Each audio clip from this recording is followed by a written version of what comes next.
chipboard office furniture. It may not be a mahogany masterpiece, but the chances are you'll be sitting at one in your office. And ice skates, finely tuned sportswear where balance is everything. See you after the break. Finely tuned sportswear where balance is all. But first, these days, solid wood desks are something of a luxury.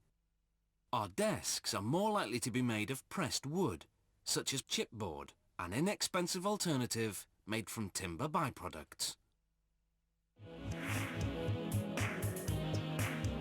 Timber mill leftovers provide the raw material for chipboard. The process starts with truckloads of sawdust. The next ingredients are wood shavings and wood chips. The chips and shavings are fed into a large mill that works like a giant food processor, chopping them up into little bits. When the milling's done, the particles are less than 0.7 millimeters thick.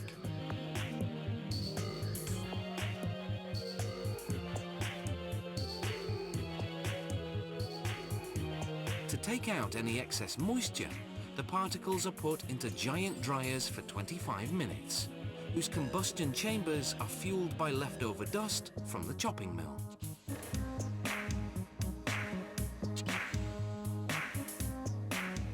From here, they'll send the dried out particles to a screening machine, which will separate them by size.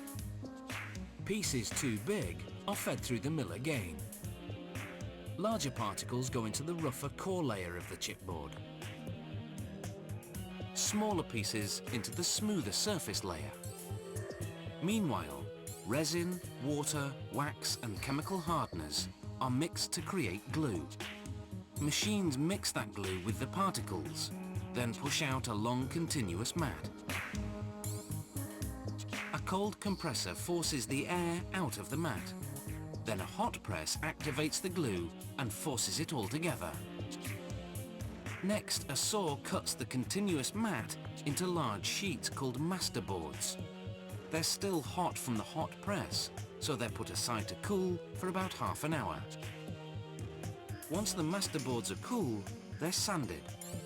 Then a stacking machine piles them about 80 sheets high.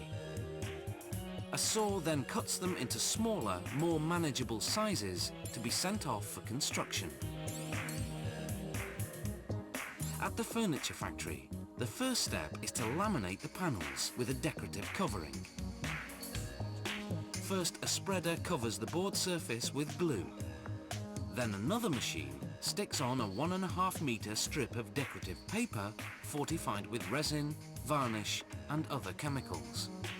This covering comes in many different colours and designs, from solids to imitation granite or wood. A blade cuts the paper between each board. Then a machine stacks the boards to prepare them for cutting.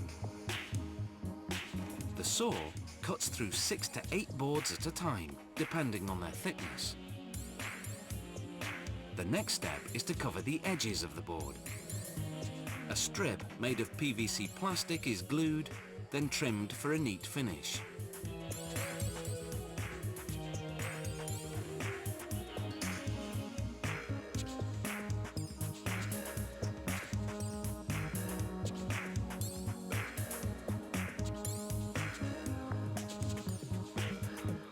Next, they prepare the pieces for assembly. A multiple head drill makes screw holes in the panels. Meanwhile, the screws, nuts and bolts needed for assembly are bagged.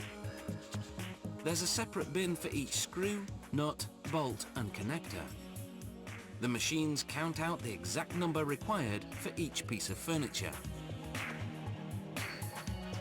Then the hardware's automatically bagged and weighed to make sure nothing's missing.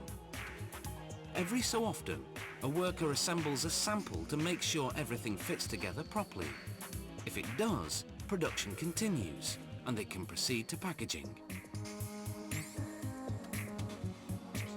They put together the boards for each piece of furniture, add the hardware bag and instruction booklet, then seal everything in plastic film. It may not be a mahogany masterpiece, but it does the job.